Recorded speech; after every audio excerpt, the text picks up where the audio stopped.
आज हमारे हाथ लगी है मशहूर आइटम गर्ल पाखी सावंत जी। पाखी जी, आप पर पहला आरोप यह है कि आप अपने स्टेज प्रोग्राम्स में ऐसी ऐसी ड्रेसेस पहनती है कि जिसमें से सब कुछ दिखता है।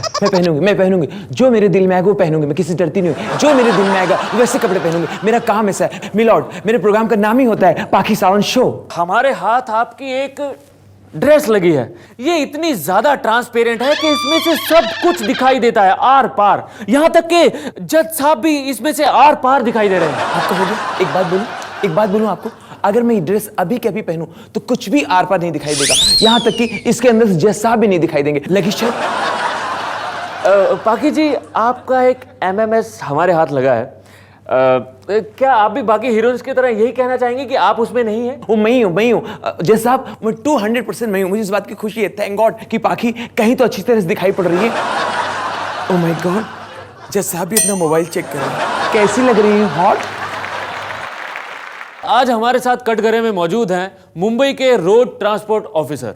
नमस्कार साहब। आपके ऊपर इल्जाम है कि आजकल रोड एक्सीडेंट बढ़ते जा रहे हैं। बहुत होते बाबा, लोग मरते जा रहे हैं। इसके लिए आप क्या कर रहे हैं? अभी हम लोग क्या करने वाले हैं, हर सिग्नल के आजू बाजू में हॉस्पिटल बांधने वाले। अभी एक्सीडेंट होएगा, ताबड़तोड़ उधर एडमिट करके उसका ट्रीटमेंट ले सकते हैं। फिर क्या तकलीफ है? देखिए, बसों के जो ड्राइवर हैं वो दिन प्रतिदिन राह चलते लोगों के ऊपर बसें चढ़ा रहे हैं। बराबर है। इसके बारे में आपका क्या कहना है? अभी बस वाले को हम लोग कितना बोलते हैं कि बाबा तुम रोड पे चलाओ, फुटपाथ पे काय को चढ़ता है, मगर बस वाला सुनता नहीं है। तो अभी हम ये निर्णय लेने वाले कि जितना भी पैदल चलते हैं लोग, उसको भी हेलमेट पहनना पड़ेगा, ऐसा हम अनिवार्य करने वाले हैं। फिर क्या तकलीफ है? जनता से कुछ कहना चाहेंगे? जनता को मैं यही बोलने वाला है, चलती बस में उतरने का है तो उतरो, पर थोड़ा आजू बाजू देखने का, इधर हॉस्पिटल है क्या, हॉस्पिटल है तो उड़ी मारो। फिर क्या तकलीफ है? बराबर है। हाँ, तो आज हमारे साथ हैं सरकारी बस के ड्राइवर गफूर कुर्ला। अस्सलाम वालेकुम। आप पर इल्जाम है कि आप इतना पढ़े लिखे होने के बाद भी एक सरकारी बस के ड्राइवर हैं। शी जनाब, ये हादसा मेरे साथ बचपन से चल लिया है जनाब। बचपन में मैं एक बार छोटा था। ओह, तो आप बचपन में छोटे थे? जी जनाब। तो कक्षा 1 में पढ़ता था। 1 से लेके कॉलेज तक साहब मैं पढ़ाई किया जनाब, और मुझे बैठने को नहीं मिला जनाब बस में। मेरे तन बदन में आग लग जाती जनाब। मैंने उसी वक्त ये ठान लिया था मैं बड़े होकर बस का ड्राइवर बनूंगा जनाब, और लो जी मैं बस का ड्राइवर बन गया। वो दिन है और आज का दिन है जनाब, मुझे बैठने की दिक्कत ही नहीं हुई।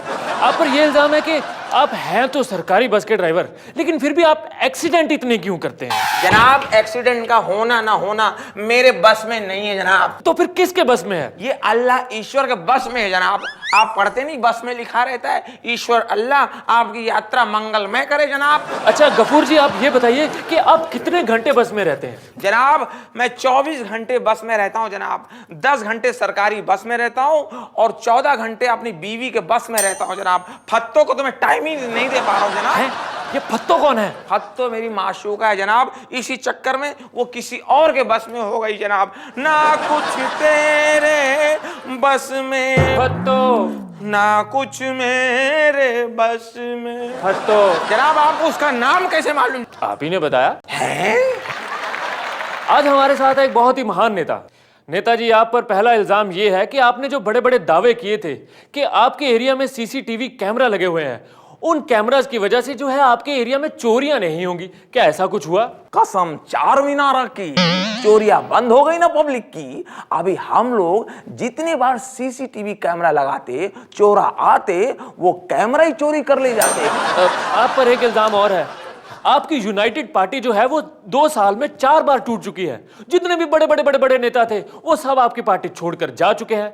अब आप ये दावा कैसे कर सकते हैं कि आपकी पार्टी जो है दोबारा नहीं टूटेगी? कसम चार मीनार की, अभी दोबारा हमारी पार्टी नको टूटती रे बाबा, क्योंकि पूरी पार्टी में मैं अकेला है। नेताजी, आप पर एक इल्जाम और है, आपने स्लम की तरक्की के लिए बहुत बड़ी बड़ी डींगे हाँकी थी। क्या उनकी कुछ तरक्की हुई? कसम चार मीनार की, हमारे एरिया में क्या तरक्की हुई भाई। पहले स्लम 2 एकड़ में था भाई, आजकल 5 एकड़ में फैल गया ना भाई, और कितना तरक्की होना। हाँ, तो आज हमारे साथ है रेलवे मिनिस्टर जनता बनर्जी जी।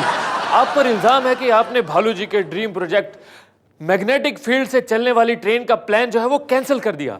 ऐसा क्यों किया आपने? कीड़े कीड़े?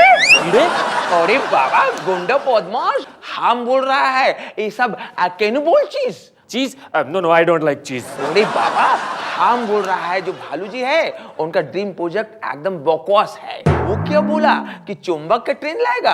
अरे बाबा ये लोहे की पटरी के चुंबक का ट्रेन ऊपर ऊपर दौड़ेगा, उसको टच नहीं करेगा तो बीच में से हवा निकल गया और स्लिप हो गया, ट्रेन पलट गया तो कौन जिम्मेदारी लेगा? हम रेलवे वाला कितने लोगों को मुआवजा देगा रे गुंडा बदमाश। आप पर अगला इल्जाम यह है कि रेलवे भर्ती के बोर्ड में जो क्वेश्चन पेपर होते हैं वो अक्सर लीक हो जाते हैं। ऐसा क्यों होता है? जहाँ सब हम क्या किया, प्रश्न पत्र लीक होता है ना, उधर से हम सिक्योरिटी मैन को हटा दिया। अब उसकी जगह पे हम प्लम्बर को रख दिया। प्लम्बर रहेगा, प्लम्बर रहने से एकदम टाइट रखेगा तो प्रश्न पत्र कैसा लीक होगा रे? आप पर अगला इल्जाम यह है कि अक्सर लोग ट्रेन से कूदकर अपनी जान दे देते हैं। आप उस पर कोई बयान क्यों नहीं देती हैं? ट्रेन के आगे पटरी पे कूदता है वो अच्छा बात नहीं है। अगर आपको ऐसा करना है तो पहले टिकट खरीदो, ट्रेन में बैठो, ट्रेन चलेगा, वो काम रेलवे करेगा। आज हमारे साथ है देश के एक महान नेता। आप पर इल्जाम है कि आपके जो दावे हैं वो सारे के सारे खोखले निकलते हैं। जैसे कि आपने बोला था कि फल और सब्जियों के दाम जो है वो गिर चुके हैं। कोई सबूत है आपके पास? और इसका सबसे बड़ा सबूत है, हमारा जहां भी भाषण होता है वहां हमरे ऊपर इतना इतना फल फ्रूट गिरता है। तो ऐसा ही कोई गिरा देगा? दाम गिरे हैं तो गिराता है। नेताजी आप पर अगला इल्जाम यह है कि आप जब भी मदद किसी की करते हैं तो वो सामान हमेशा देरी से पहुंचता है। अब पीछे बिहार के किसी गांव में सूखा पड़ा था, लेकिन आपका सामान मदद का तब पहुंचा जब वहां बाढ़ आ गई थी।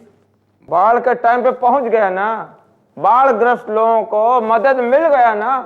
अब उस गांव में जब कभी भविष्य में फिर से सूखा पड़ेगा तो बाढ़ वाली जो सामग्री है सूखे के टाइम पे पहुंचा देंगे। नेताजी आप पर एक इल्जाम और है। आप कब से ये दावा कर रहे हैं कि आप बुलेट ट्रेन चलाएंगे, लेकिन आज तक नहीं चली। क्यों? भाई हम झारखंड में देखे, छत्तीसगढ़ में देखे कि हमारी ट्रेनें जब जाती हैं तो वहाँ डाकू लोग, अपराधी लोग ट्रेनों के ऊपर बुलेट चलाते हैं, धड़ धड़ धड़ धड़ धड़ बुलेट चलाते हैं। जब ऑलरेडी बुलेट चल रहा है तो हमको अलग से खर्चा करने की क्या जरूरत है? हमारे देश में पहले ही से इतना बड़ा बुलेट ट्रेन है। तो जज ये तो खुद सो रहे हैं, बंद करो कोर्ट। अरे नेताजी आप ऐसे कहाँ जा रहे हैं?